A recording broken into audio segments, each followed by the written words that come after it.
Subscribe कीजिए ACA learn channel को और बेल आइकन को दबाइए ताकि आप रोज़ाना की वीडियो सबसे पहले हासिल कर सकें।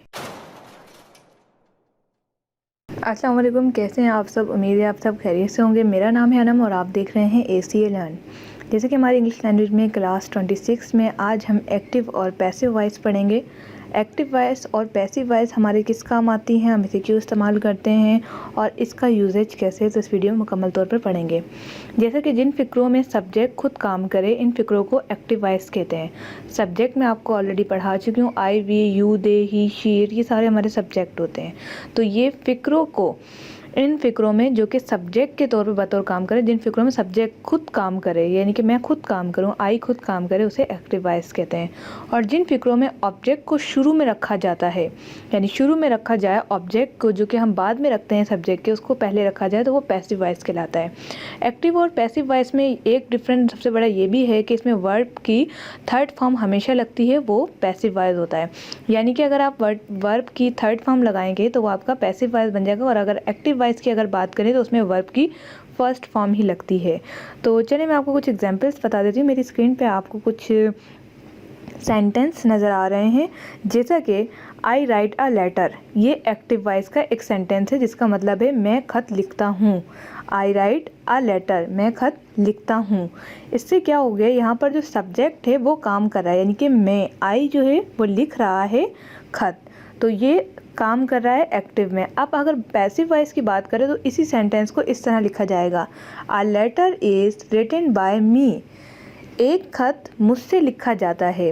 अब यहाँ पर दिमाग में आपके ये आ सकता है कि एक्टिव और पैसिव आखिर हम इस्तेमाल क्यों करते हैं, जबकि हमने जो present tense, past tense, future tense पढ़ा था, उसका तरीका जो है, for example I write a letter, मैं खत लिखती हूँ, तो ये सिंपल टेंस है, प्रेजेंट टेंस का एक सिंपल टेंस है। तो हमें पैसिव वॉइस की क्यों ज़रूरत पड़े, तो ये इसलिए ज़रूरत पड़ती है कि जब हम बात करते हैं, अक्सर ऐसा होता है कि ये मुझसे लिखा जाता है, ये मुझसे किया जाता है, मैं अगर ना हूँ तो ये काम नहीं हो सकता।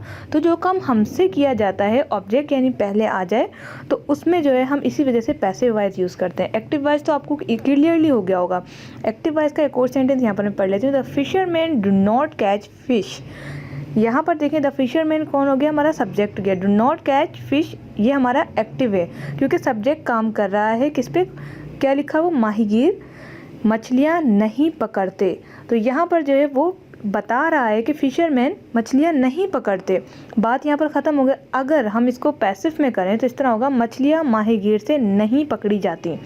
Fish are not catch by the fisherman. अक्सर हम कहते हैं ना कि तुमसे ये काम नहीं हो पाता, तुमने ये काम नहीं किया, आप यहाँ पर ये काम नहीं कर सकते, तो ये जो है हमारा पैसिव वॉइस कहलाता है। अब एक और है, क्या नौकर लैंप जलाता है। ये सारे प्रेजेंट टेंस हैं। अगर हम पास्ट टेंस की बात करें तो यहाँ पर मैं एक दो सेंटेंस पास्ट की भी ले लेती हूँ, ताकि आपको क्लियर हो जाए कि प्रेजेंट, पास्ट और फ्यूचर को पैसिव वॉइस किस तरह बनाना है। पास्ट के अंदर, असलम ने अपनी किताब खोली, असलम ओपेंड हिज बुक, यहाँ पर एक्टिव है। इसको पैसिव करने का तरीका यह है, किताब असलम से खोली गई है, असलम से खोली गई है, यानी कि यहाँ पर लिंक किया जा रहा है असलम से। The book was opened by Aslam, यानी असलम से ताल्लुक़ रख रही है, और यहाँ पर जो है ऑब्जेक्ट जो है हमारा पहले आ गया है। तो इसको याद करने का एक्टिव और पैसिव वॉइस को सबसे आसान तरीका यही है, आप एक चीज़ को नज़र में रखें कि एक्टिव वॉइस में हमारा सब्जेक्ट काम करता है और पैसिव वॉइस में ऑब्जेक्ट। ये आप हज़ारों सेंटेंस आप खुद बना सकते हैं। यहाँ पर हम फ्यूचर का भी एक टेंस ले लेते हैं, जैसे कि Hafeez will not clean his teeth.